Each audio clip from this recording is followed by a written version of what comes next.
our final one for the spring term. The series will start again in the fall.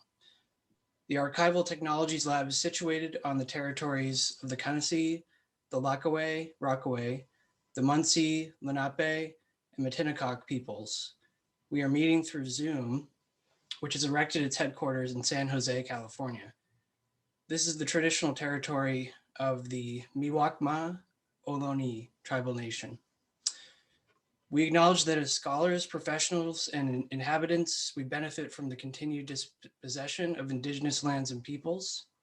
We would also like to acknowledge the braided histories of the enslaved who were forcibly stolen and brought to these lands, and of the immigrants who work in the kitchens, the houses, and the fields. We respectfully acknowledge that the land on which we gather, even virtually, is occupied, unceded, and seized territory. We pay respects to the elders of these lands, past and present, and those elders to come. So, the Archival Technologies Lab is a site for the creation and practice of, research into, and teaching about information work towards justice, environmental, social, and legal, in pursuit of the aims of Queens College, City University of New York. The ATL's New Work series presents regular readings of recently published or forthcoming work or work in progress by scholars of record keeping. My name is Dr. Jonathan Thayer. I'm an assistant professor at the Graduate School of Library and Information Studies, Queens College, CUNY, where I teach courses in archival studies and public history. And I also coordinate the Certificate in Archives and Preservation of Cultural Materials. I'm here at the invitation of Dr. James Lowry, Director of the Archival Technologies Lab. And James, I'd just like to thank you for all your work, especially for GSLIS and Queens College and CUNY, and for the archival studies community in general. So today we have a reading from Dr. Michelle Caswell, who is an associate professor in the Department of Information Studies at the University of California, Los Angeles, and the co-founder of the South Asian American Digital Archive, also known as SAADA. Michelle will read from her forthcoming book, Urgent Archives, Enacting Liberatory Memory Work, published by Routledge. Urgent Archives argues that archivists can and should do more to disrupt white supremacy and hetero-patriarchy beyond the standard liberal archival solutions of more diverse collecting and more inclusive description. Grounded in the emerging field of critical archival studies, this book uncovers how dominant Western archival theories and practices are oppressive by design, while looking toward the radical politics of community archives to envision new liberatory theories and practices. Based on more than a decade of ethnography at community archives sites, including SAADA, the book explores how members of minoritized communities activate records to build solidarities across and within communities, trouble linear progress narratives, and disrupt cycles of oppression. The book explores the temporal, representational, and material aspects of liberatory memory work, arguing that archival disruptions in time and space should be neither about the past nor the future, but about the liberatory affects and effects of memory work in the present. So with that, please join me in welcoming Dr. Michelle Caswell.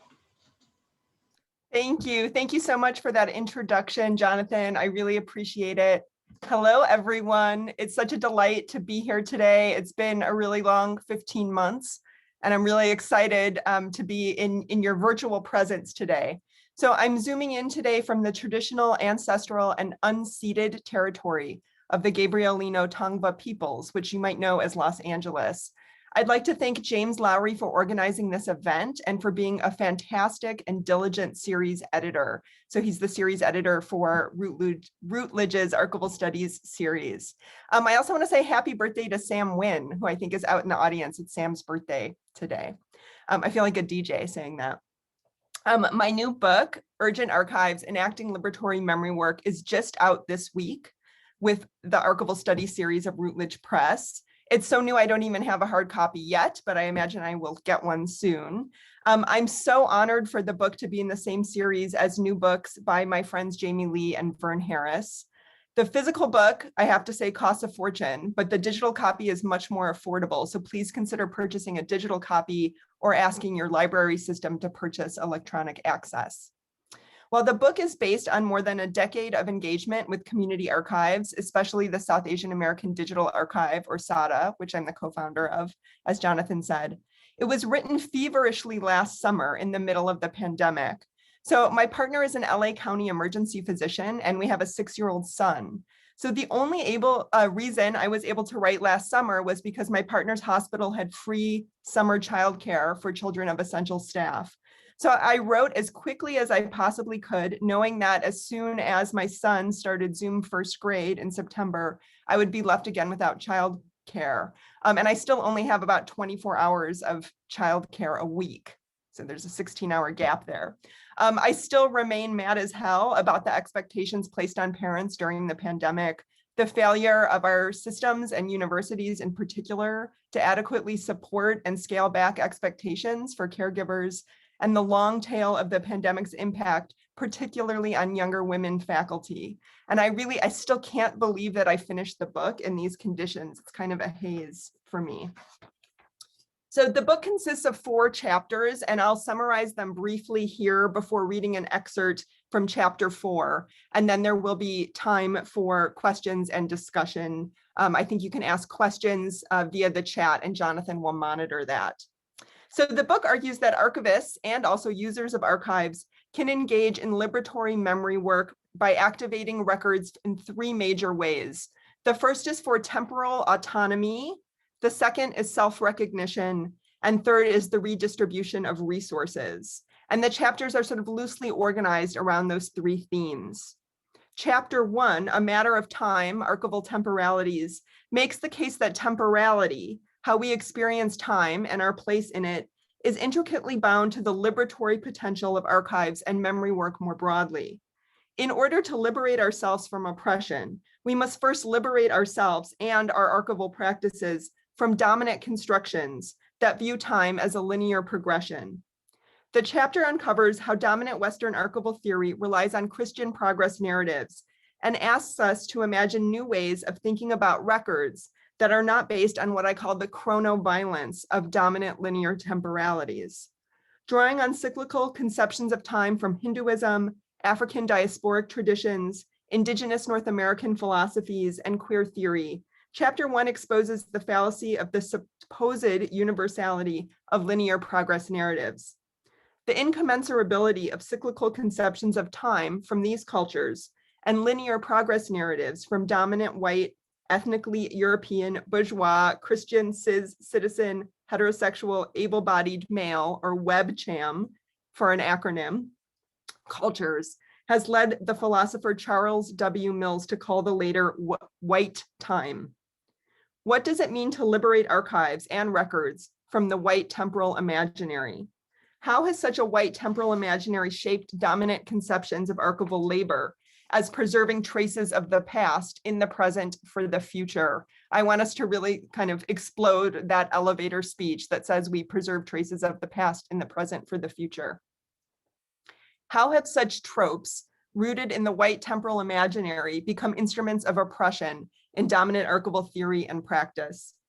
If records are, in the words of Jeffrey Yao, quote, persistent representations of activities, end quote, that cross space and time, how are they transformed when time is conceived of as cyclical?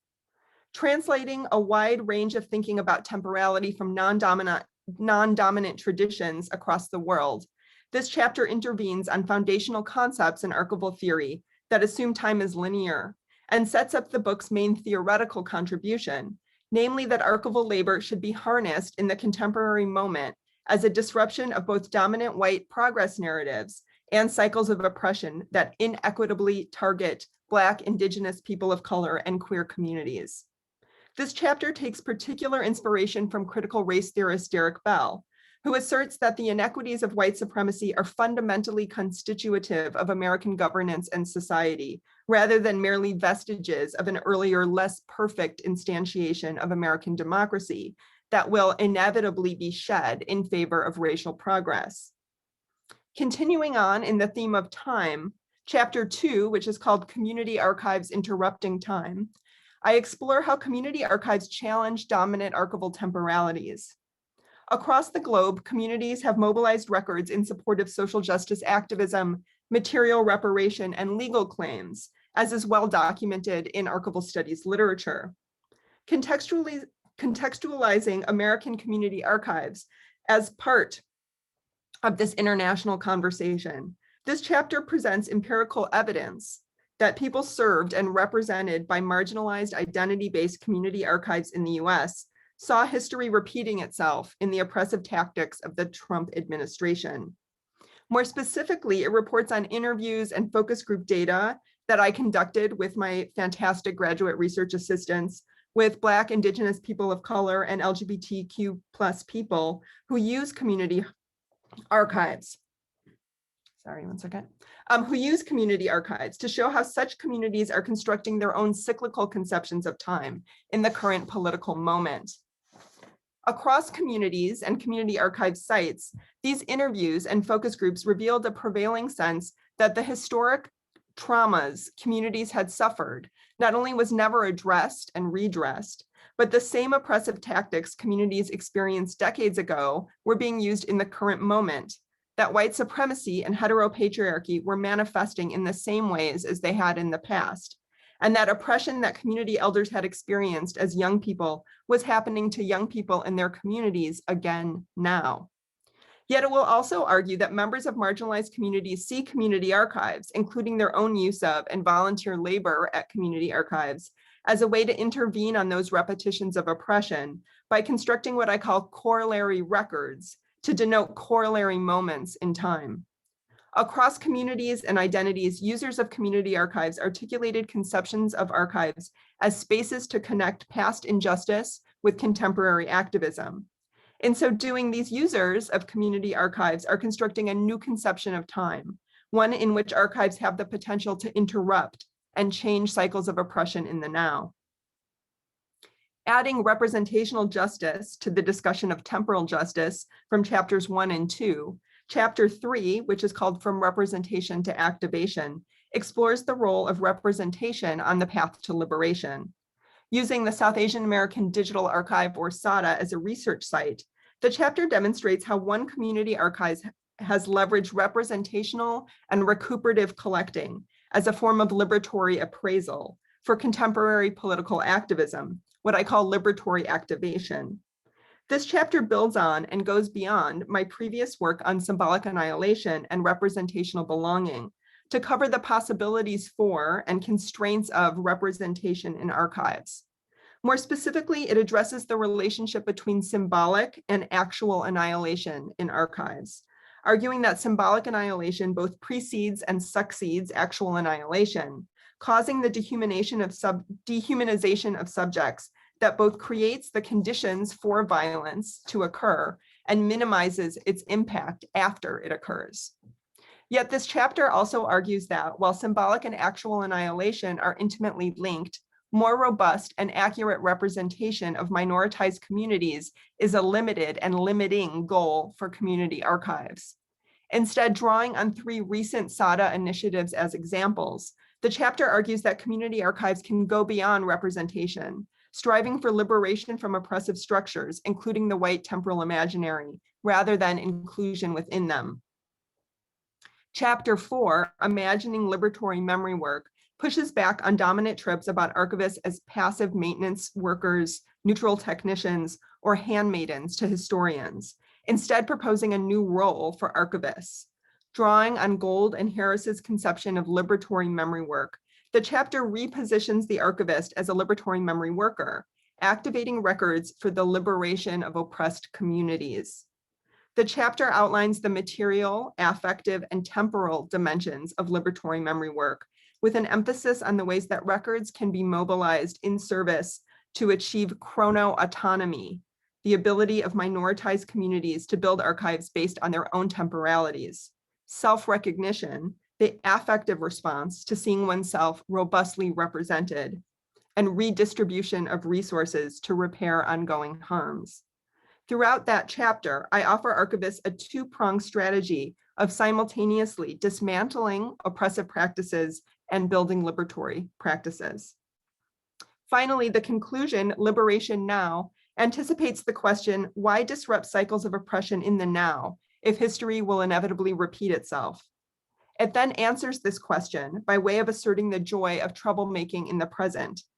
It will argue against hope as a practical strategy or affective demand of archival labor, instead positing that disrupting oppression in the now is its own reward. By closing in on ways archivists can cultivate the joys of disruption in the current moment, the book concludes with a call to action for archivists based on the proposed reconceptualizations of time, records, and archival labor. The aim is to inspire readers to activate archives to interrupt oppressive cycles. Throughout, the book moves us towards a new understanding, I think, of the nature of archival work. It provides us with new language to describe the ethical obligations of memory workers and shifts us, I think, irreparably in one direction, unidirectionally, from a cruel and cold neutrality to a messy, engaged commitment to co-liberation. It challenges those of us involved in community-based archives to move beyond the politics of more robust representation, however important that is, and towards a liberatory activation of records that catalyzes their creation and use to dismantle systems of temporal, affective, and material oppression. And finally, it argues that we must do this urgently, hence the title, Urgent Archives. I'll now read an excerpt from the 4th chapter, which is called Imagining Liberatory Memory Work. So this is chapter 4. Drawing on Gould and Harris's conception of liberatory memory work, this chapter further imagines what might constitute emancipation in an archival context. Pulling together the theoretical framing of time in chapter 1 with the empirical focus group data from community archives in chapter 2 and the participant observation from SAADA in chapter 3, I delineate 3 main aspects of liberatory memory work: the temporal, the affective, and the material. I then propose corresponding liberatory objectives for archival theory and practice: chrono-autonomy, self-recognition, and redistribution. I position archivists as liberatory memory workers who have a responsibility to activate records in the now in support of temporal, affective, and material justice. Throughout, I argue that community archives must seek liberation from oppressive structures, including the white temporal imaginary, rather than inclusion within them. I conclude by addressing the ethical obligations archivists of all kinds have towards dismantling oppressive systems and building liberatory ones in their stead. This chapter is in part structured along the lines of inquiry first proposed by feminist philosopher Nancy Fraser in describing the relationship between which she calls the recognition paradigm and the redistribution paradigm of social justice. Synthesizing decades of debate among critical theorists across disciplines, Fraser asks if social justice is ultimately about cultural parity and thus can be achieved through recognition, or if it's about material resources and thus can be achieved through redistribution. She then intertwines the cultural and material aspects of social justice, insisting that cultural battles for recognition and material battles for redistribution of resources must work in tandem as, quote, co-fundamental and mutually irreducible dimensions of justice, end quote. Quote again, justice today requires both redistribution and recognition. Neither alone is sufficient, she writes. In so doing, she lays claim to the importance of both the recognition of cultural difference and the redistribution of material wealth. She continues, quote, the redistribution paradigm focuses on injustices it defines as socioeconomic and presumes to be rooted in the economic structure of society. The recognition paradigm, in contrast, targets injustices it understands as cultural, which it presumes to be rooted in social patterns of representation, interpretation, and communication. In the redistribution paradigm, the remedy for injustice is economic restructuring. In the recognition paradigm, in contrast, the remedy for injustice is cultural or symbolic change. Fraser proposes a unified approach, encompassing both paradigms and asserting there is both no redistribution without recognition and no recognition without redistribution. As archives are, by their nature, sites of cultural, political, and economic power, it's no surprise here that the conception of archival oppression that I propose includes both cultural misrecognition through symbolic annihilation and the maldistribution of resources through the chronic divestment in minoritized communities. Likewise, my conception of archival liberation includes both cultural recognition through representational belonging, with the caveat that such recognition is self-recognition from within minoritized communities, so not external recognition, and a redistribution of resources through material reparations. In this way, Fraser gives me the language to organize what I call the affective and material aspects of archival liberation. To add to Fraser's framing in the archival context, I also stress the importance of the temporal aspects of liberation, drawing on Charles Mill's conception of white time and Derek Bell's refusal of white progress narratives, as I describe in the first chapter of the book. I propose the notion of chrono-autonomy as the temporal orientation of liberatory memory work, enabling minoritized communities to construct their own conceptions of records based on their own conceptions of time, rather than forcing them into dominant Western linear temporalities that rely on particular and singular definitions of records and attendant constraints on their appropriate uses. In my considerations of time, I speculate about the possibilities of new archival theories and practices liberated from the white temporal imaginary, and wonder what such temporally liberated memory organizations might look like, given the current constraints of dominant Western archival theory and practice. This chapter takes speculation as a research methodology, inspired by Marisa Duarte and Miranda Ballard Lewis's work on building indigenous knowledge infrastructures through imagination. I'm imagining a world to come and trying to compel others, especially you all, to imagine with me. As such, I switch back and forth between descriptive, speculative, and normative statements. I both describe what archivists are doing and speculate about what they should do. My hope here is to encourage other archivists to imagine and enact their own liberatory practices, rather than simply taking my proposal as a blueprint. Together, let's speculate about building archives that, in the words of Alondra Nelson, simultaneously, quote, ask what was and what if, end quote. Let's start by reimagining time as an aspect of archival liberation. Following Bethany Novisky's question, is it possible to build libraries emancipated from what is often experienced as an externally imposed, linear, and fatalistic conception of time? As described in the first chapter of the book, dominant Western archival theory and practice rely on white and heteronormative temporalities that both insist on the futurity and fixity of records, meaning that records will be used in some future and that the records themselves are fixed for that future, and construct the uses of records as steps on a linear progress narrative toward a post-racial white future. As chapters 2 and 3 demonstrated, or will demonstrate once you read it, white time and the archival theory upon which it is based are misaligned with cyclical conceptions of time constructed by various minoritized communities in the US, as evidenced by the focus group data that I report in chapter 2 and the analysis of the South Asian American Digital Archive's recent projects in chapter 3. For these communities, historic oppressions repeat themselves in cycles. Archives have the largely untapped potential to interrupt these cycles of oppression by empowering community members to activate records, building corollary moments across space and time. These corollary moments, forged by activating what I call corollary records, can provide concrete activist strategies, inspire current liberation movements, and build solidarities across minoritized communities. Cyclical temporalities demand different conceptions of records.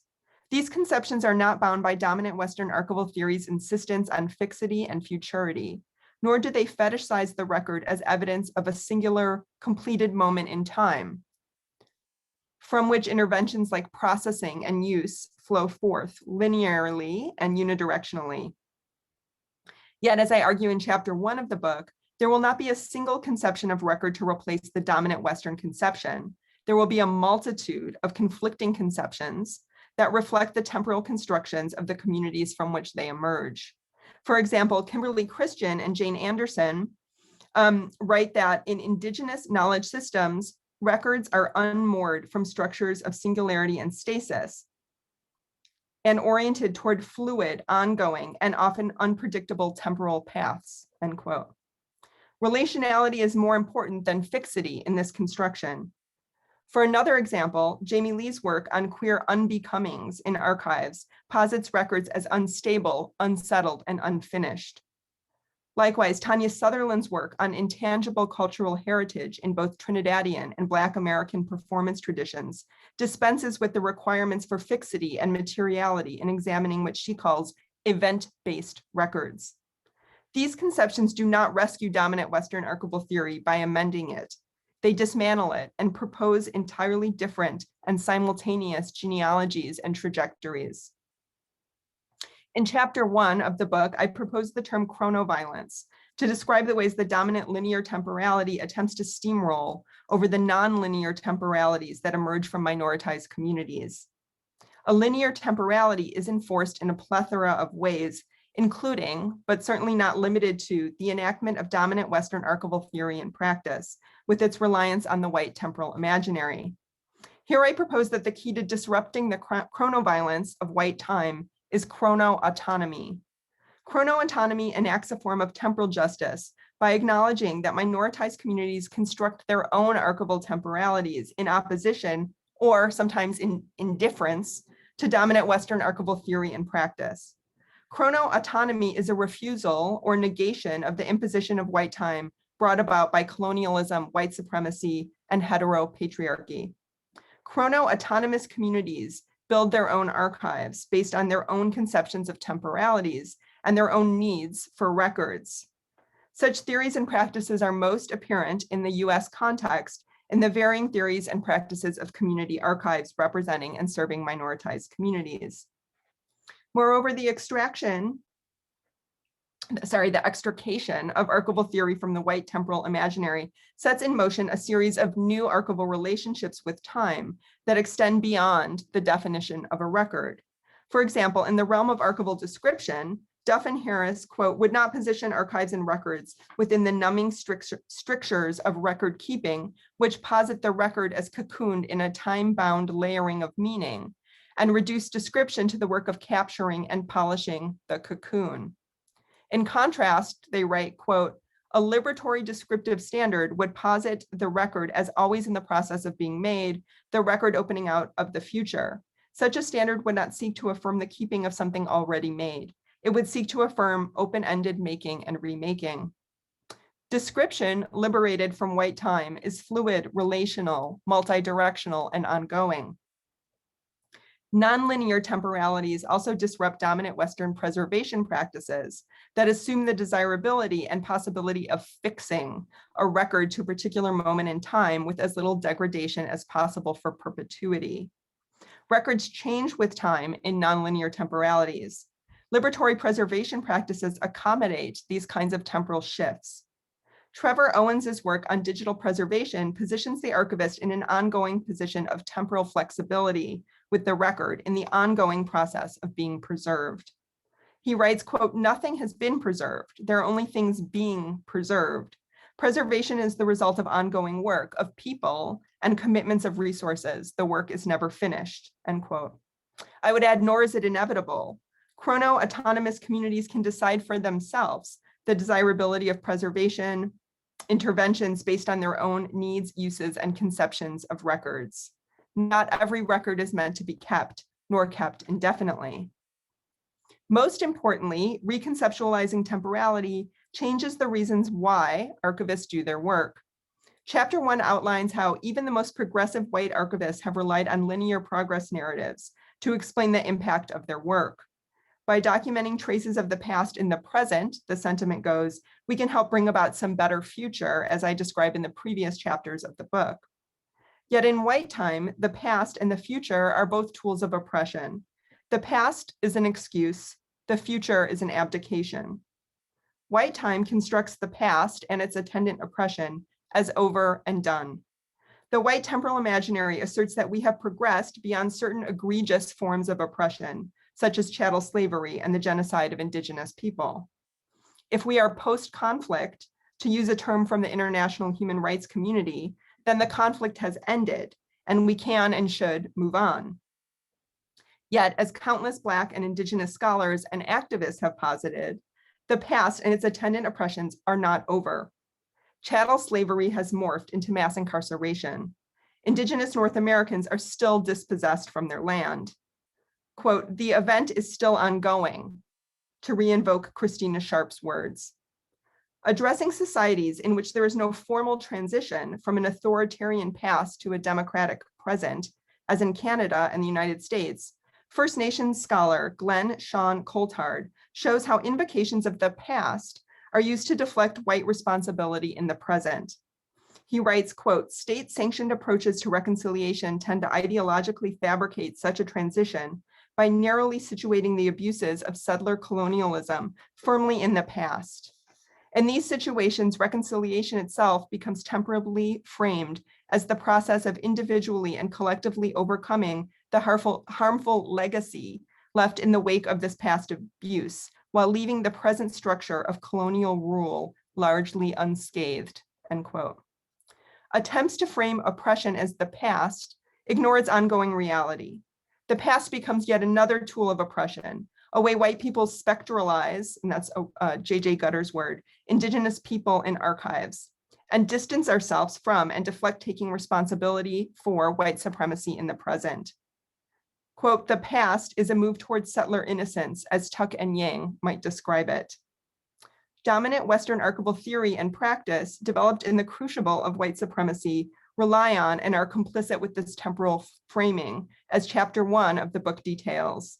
If archivists preserve traces of the past, then the past is over and preservable, and our responsibility to it is confined to the realm of preserving what has ended and not reckoning with or undoing what is still ongoing. The future can be equally oppressive. Archivists in the dominant Western mode of archival theory and practice invoke a vague future as a raison d'etre of archival work. The traces of the past are preserved for the future in the dominant formulation. But what if the future never comes? What if, in the words of activist Rashida Phillips, the future is hostile and, quote, never meant for oppressed communities? These questions have become all too real in the midst of a global pandemic and in the face of a looming climate disaster brought on by late capitalism. What if the future can't come soon enough? For people suffering the daily realities of oppression, a more just future is tantalizingly out of reach. Yet for white people, or for those of us inhabiting those WebCham identities, right? Remember the acronym WebCham, more broadly, the future, like the past, works to distance and absolve. Rather than activate records ourselves or empower others to activate them now through liberatory outreach, archivists in the dominant Western mode shift the use to some ambiguous other time. White archivists give ourselves an amnesty, to use Tanya Sutherland's powerful term, when we invoke the future, rather than holding ourselves accountable in the now. What chapters 2 and 3 taught us is that for white archivists to deflect attention to the future further alienates minoritized communities facing and resisting oppression in the present. Archivists interested in enacting liberatory memory work may abandon the past and the future for the now. Our labor can be harnessed in the contemporary moment as a disruption of both dominant white progress narratives and cycles of oppression that inequitably target BIPOC and LGBTQ+ communities. We should engage in liberatory memory work, not with the unrealistic hopes that our interventions will lead to some brighter future, given our full knowledge of the systems of oppression baked into the institutions that govern our society, but rather with knowledge that doing the work in the now is liberatory in and of itself. I'll stop there, and I hope that we can have a really fantastic conversation. I know I've just dumped a lot of theory on you. Great, thanks so much. So we have a very quiet chat as far as I can see, but feel free to chime in now with your questions, and I'll try to call on you and let you speak for yourself. I think that's what we'll try to do. So I see Richard Moncrief. Hi, Richard, has a question. And Richard, if you don't mind turning your camera on and your microphone and speaking directly to Dr. Caswell. Or if that's not going to work, I can try to summarize his question. Oh. Okay. So if you can see it in the chat, number of archivists and this event discussed how individuals have to be cognizant of what they are recording, as the information can be used by law enforcement to both build criminal cases against individual protesters, et cetera, et cetera. That's a good point. So I guess he's asking just for your thoughts. He doesn't have his camera audio, so that's my best effort to summarize. Right. No, this is a really, really good question. And I want to acknowledge the amazing work that the Documenting the Now team, particularly Burgess Jules, has done around this issue. And here's where I think archivists need to think about our work as more relational than transactional, right? So if we looked at a codified set of rules without thinking about context or relations, we might say, oh, it's our duty, it's our new duty in this new paradigm to go out and document things that aren't being documented, right? But I think we need to think about this relationally. We need to think about this more carefully and think about for what ends, to what ends, for what uses are we documenting things, right? So if we're documenting things that are going to endanger activists, we need to rethink that, right? So Zakiya Collier and a group of other amazing Black archivists have issued this really fantastic statement that I cite in the book that is a call to action that asks us as archivists to think really carefully, again, and relationally, what are the relationships that you have with the subjects of the records, the creators of the records? Who are you responsible to? And who are you caring about? And who are you not caring about in these kinds of projects, right? And so I think we can't necessarily default and say like more representation is automatically a good thing, because it's not, right? So in my book, I cite a lot of trans activists who say representation can be a trap, right? Increased visibility can lead to increased surveillance. It can lead to increased criminalization. And so the answer isn't, default is an archival studies answer, which is it depends, right? And it depends on relationships and relationships of care.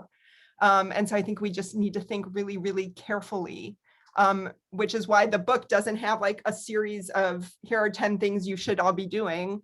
Because first of all, I'm not the one to be telling you all what you should be doing, but also it's more complicated, right? And it will depend on relationships and uses. And here's where I think it's really, really important when we talk about archival appraisal to actually consider the uses of the records, which is, I know, the complete opposite of the past, 100 years of archival theory from Jenkinson on down, where archivists are supposed to not think about who will use the records that they're collecting, and they're supposed to just, document a representative portion of society without thinking about those uses. Well, I think it's really important for us to think about those uses, right? And here's one of the reasons. Are we collecting records that will be used to harm people who are already vulnerable, or are we collecting records that will empower oppressed communities? And sometimes it's really tricky to know the difference. And that's what our job is, I think, to figure it out. Great, and James, thank you, James, for posting that call to action. Right, in the chat. Yes. I see Emily Drabinski has her hand raised, so feel free. Hey, Emily. Hi, Dr. Caswell. Thank you so much for the really terrific talk, and just my gratitude as I'm asking my question while lunch cooks on the stove, for recognizing the labor that all of us are having to undertake right now in terms of reproduction. I'm not an archivist, but I have written some about time and ideas of time and temporality, and I wonder about that urgent in your title. Yep. And because that strikes me as a word that's about time, and we're living now in this, to me, exceptional COVID time. So I wonder if you could say a bit more about urgency. Yeah, thank you for asking that question. Emily's one of my best and oldest friends, so it's extra great to get a question from Emily. So urgency is often brought up as a characteristic of white supremacy and white supremacist organizations, that they have a false sense or communicate a false sense of urgency, that there need to be deliverables, and those deliverables are delivered under a certain time frame so that you can report to a funder that you did X, Y, or Z thing, right? And that's not actually how change works. It's not a deliverable that you report back to a funder. But in my book, I argue against that. And I say, like, we need to activate these archives urgently because the world is it's on fire. It's a dumpster fire, right? Like climate change, racial injustice, capitalism, all of the inequities that are attendant to forms of oppression. The earth is not going to exist much longer if we don't act on them urgently. And this is where I think it's really important, again, for archivists to sort of have this fire lit under them, that we can't just be thinking about the long game and that some future users might come and use these records in some ways that we don't know. I think we need to think much more urgently and concretely about who can use the records in our care, who can activate those records and get them to do it, right? To engage in what I call liberatory outreach, right? To get people urgently to activate the records in order to change some of these oppressive structures. And if we don't do this urgently, there's not going to be any records or any of us around to care about it. So I do think that there is a sense of urgency here. And I feel like archivists have really, particularly white archivists, have deflected responsibility by saying that we're in this for the long game and we're preserving these in perpetuity for some vague future. No, that's not good enough, right? That has gotten us in part to where we are right now. And so there is this sense of urgency, I think, here. In the second chapter of the book, my graduate student researchers and I went and did interviews and focus groups at 5 different community archive sites in Southern California. And we were not asking questions about time. We were asking questions about representation and belonging and feeling and emotion in archives. But at each of the sites, each of the 5 sites, users and volunteers and community members who are coalescing around community-based archives talked about history repeating itself over and over again, right? That cycles of oppression kept happening, whether it was, forced incarceration of Japanese Americans during World War II, the Weimar Republic, Hitler's clamping down on queer communities, among many other communities, that focus group members kept saying, that when they were reading the headlines, this was right after the election of Trump, that they had seen these same tactics be used before. And so there was this real need, I think, to build what I call corollary records, right? So a corollary record is a record from a corollary moment in the past, right? So putting into conversation those records of, for example, Japanese American elders that had been forced into incarceration during World War II, putting that into conversation with, at that point, Trump's, then new Muslim ban, right? And saying, this is a corollary record. We need to activate this urgently in order to show what strategies worked in the past, to build some sense of inspiration to keep going, practical strategies, emotional tactics for survival. And again, this had to be done urgently, right? Because the oppression is happening right now. It's not for some future, it's for right now. Yeah, that's a great question, Emily. Great. So I see Sonia has her hand raised, so feel free to go ahead. Thank you. I'm going to stay off camera because motherhood means that my house is not reasonable for public consumption at the moment. Notice I'm in my office, Sonia, and not at home. I have been in a job for 12 years. I have been tasked with documenting I was specifically hired to document an immigrant community. An immigrant community that locally has not faced, or that nationally has not faced many of the obstacles that other immigrant communities have, but that locally was certainly seen sort of as the bottom of the rung, to put things very crudely. And it's a community that has a local history of immigration that lasts well over 100 years at this point. But it's still a community that is very much focused on only preserving the good stuff. These are the people who succeeded. These are the things we were really good at. You don't need the records of my mother who only worked in a factory all of her life. You don't need the records of my father who failed at 6 businesses, but still managed to feed us and send us all to college.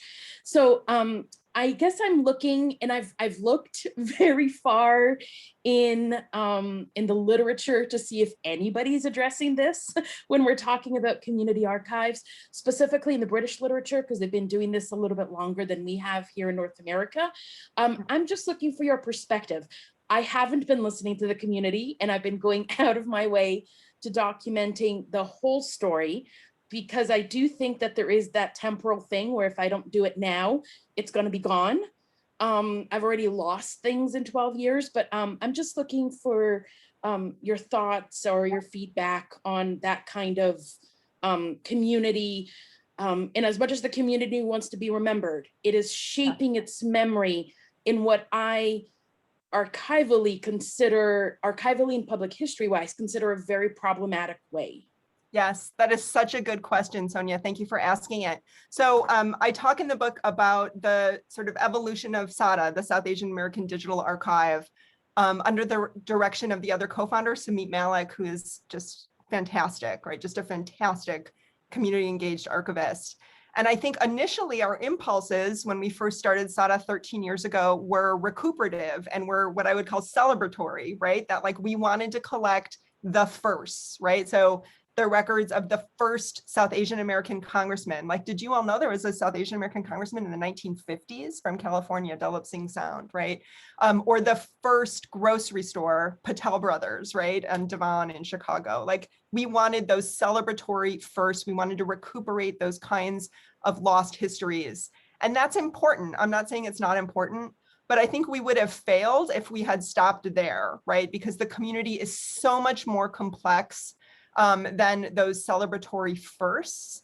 And often community archives fall into this trap of respectability politics, I think, where they want to counter symbolic annihilation, but with these celebratory portrayals, which are often aligned with white expectations or dominant expectations of what a community should be and what success looks like. So we had to sort of move beyond that. And I think Sumeet has done that brilliantly. And one of the ways that he has done that is he created something called the Archival Creators Fellowship, which is funded by the Mellon Foundation. And it's a fellowship that pays fellows, Archival Creator Fellows, who are people from communities within South Asian American communities that are marginalized within South Asian American communities. So for example, Dalit communities, people that are marginalized by caste, queer communities, trans communities, people from religious groups and political affiliations that are not often recognized in those dominant success story narratives, and then pays them, right, to help us figure out how do you document these communities. And in some cases, the answer is you don't, or you can't, or you certainly can't do it using standard archival practice, right? So there is real endangerment that can be brought onto people by being documented, right? And so this project has forced us to rethink some of the standard rules and standard operating procedures for how we were collecting records and describing records and making records accessible. So that's one way that Sumeet is doing that. And it's interesting, a lot of the projects that the fellows are working on are oral history projects, because the physical documentation either doesn't exist, the paper-based kind of documentation, it doesn't exist, or it would jeopardize people's well-being by digitizing and making accessible that physical documentation, right? So you wouldn't want to just like digitize and throw online a newsletter from a queer community, a South Asian American queer community in the 90s without getting everyone's permission, because you don't know that you might be jeopardizing somebody, right, by outing them in the archive, particularly because we're online only, right? So everything is online. So that's one way, again, that Sumeet has done it, and you have to do it thoughtfully and carefully, and it calls us to rethink and redo dominant Western archival practices, which is great. But another way, brilliant way, that Sumeet has gotten people to see themselves as being part of history is through projects which we call digital participatory microhistory projects. So we have several of these. So one is the First Days Project, which is a participatory project where immigrants from anywhere in the world go to this website and record very brief either video or audio or written narratives about their first 48 hours in the United States. right? Like 2-minute video clips. We have another one called the Road Trips Projects that documents the history of South Asian Americans taking road trips across the United States to visit family and friends, right? And so these are simple projects, there's small projects, but they really get people to start thinking about like, oh, my family took a road trip in 1986 from Tulsa, Oklahoma to Chicago, and I'm gonna chart the path, and I have this great photograph from that road trip, and I'm gonna put it on the website, and maybe my history is also part of a larger narrative, right? But you also, I think, have to be careful because those two can be very celebratory. Samip has a project that I talk about in the 3rd chapter of the book related to COVID. It's called Letters from 6 Feet Away. And South Asian Americans, there's a series of prompts about South Asian American experiences with COVID and a series of like levels of consent and permission, whether or not the creators of those records want those records to be made public.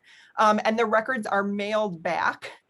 They're written, created to be mailed back to the creator in a year's time so that you're writing to yourself in the future. And it enacts a kind of cyclical temporality, I think, right? That that also sort of gave us a sense that like maybe this pandemic won't last forever, right? You're writing to yourself in the future in hopes that the pandemic will no longer be as raging as it was when you wrote the letter. So they're simple projects, but they're ways to get people engaged and ways to get people to understand that like it's not just for the movie star, the congressman, it's for everyday people, it's for everyone. Great, so we have a queue of questions in the chat, and I think what I'll do is I'll read them unless I see hands raised, which would indicate that you want to speak. And I think we only have time for 2 or 3 more. So from Margaret, Margaret Shannon, she says she loves your framework of moving beyond white time and narratives and archives. How do you propose applying those goals to non-community based archives such as colleges, military, judicial, legislative bodies, etc.? I'm glad you asked that. And I thought somebody might ask that. And I actually have a part of the book that addresses that. And I have a Post-it note on it because I thought I would get asked that. So I'm going to read just a paragraph maybe to answer that question. So I'm often asked, it's a little slightly different question than one you asked, but I'm often asked by archivists working for mainstream institutions how they can help community archives. The question often being phrased as if community archives are running some kind of deficit that needs to be corrected and or positioned as objects in need of rescue or salvation. To those who asked this question, which was not your question, I have to admit that was not your question, my answer is simply just leave them alone, right? As nothing good can come from community archives from extractive interactions. Another response might be to learn from them, as mainstream archives can learn much from the innovative practices community archives have forged. As archivists for mainstream institutions are slowly coming to terms with their own fiscal precarity, they could learn much from the creative strategies communities have created in order to survive without generous parent organizations and wealthy donors. Outreach, engagement, and access are other key areas that mainstream archives can emulate community archives practices, as community archives have done a much better job of articulating their importance to the communities they serve and represent than mainstream archives have done. Across the board, archivists for mainstream institutions must be careful to respect and not co-opt or extract from community practices. A much better question, one that archivists working for mainstream institutions should be asking, is how can they engage in liberatory memory work? Fred Moten, writing in the context of the debate about reparations for the descendants of enslaved Africans in the US, states that, quote, what it is that is supposed to be repaired is irreparable. It cannot be repaired. The only thing we can do is tear this shit down completely and build something new. So I think Moten provides us with sort of the perfect answer for what we can be doing when we work for dominant institutions. My day job is also at a dominant institution, which is tear shit down and build anew. So, you know, dismantling oppressive structures and building liberatory structures, I think have to be done in tandem. And I know that's like a really big thing. It's not a to-do list. But I think it won't appear in the form of a to-do list, but I think that's what we need to do. We need to dismantle the structures that we've inherited that are oppressive and build new ones. So we've had a few questions that I think are interrelated. So Katie Lewis's question about archives and museums creating content statements about presence of harmful materials, which came up a bit earlier in our Q&A, that a patron may encounter. What could or should be the goal for creating statements or taking actions to address that? And then she says, is there a real risk of reinforcing the idea that the past is unrelated to present injustices? So there's a lot there. There's a lot there, right? So I'm trying to look, is it in the chat? Yeah, Okay. Katie Lewis. I think, yeah. Above James's link yes. to your book. Yeah, I think a statement is a good place to start. But I think we need to do more than that, right? I think we need to figure out how to activate those records for movements for, material reparations. And I talk about that a bit in the final chapter of the book. That, yeah, archivists should warn patrons if materials are harmful and going to produce traumatic emotions, right, in the users of records. But I don't think that we should just stop there, right? I think there are specific descriptive practices that can actually be used to better connect activist users of records with the records. So I always give this example from Cambodia, which was where my first book was based on research looking at Khmer Rouge records in Cambodia, where archivists at the Documentation Center of Cambodia very purposefully described records using the names of the ethnic groups of victims of the Khmer Rouge in order to make a case that certain ethnic groups were in fact targeted, and therefore the Khmer Rouge could be charged with genocide because genocide has to be against an ethnic, religious, or national group. And so I think it will depend on context, right? But I think we need to start using terms that activists use so that activists can find those records. And not just for us to sit back and wait for users to come to us, but actually conduct outreach, right? To market these collections to activist groups and say like, oh, do you know that we have X, Y, and Z collection that has X, Y, and Z strategy, inspiration, right? From corollary moments in history, that we have corollary records, right? So using language that sort of highlights the corollary nature of records so that they are activated now for activism now. Great. So we are almost out of time, and I'd like to just request your social media information so that the conversation maybe can continue because we do have a lot of questions in the chat that I was not able to get to, and I apologize to those folks. But so my Twitter handle is Professor Kaz, C-A-Z. So Professor C-A-Z is my Twitter handle. Put that in the chat. Okay, so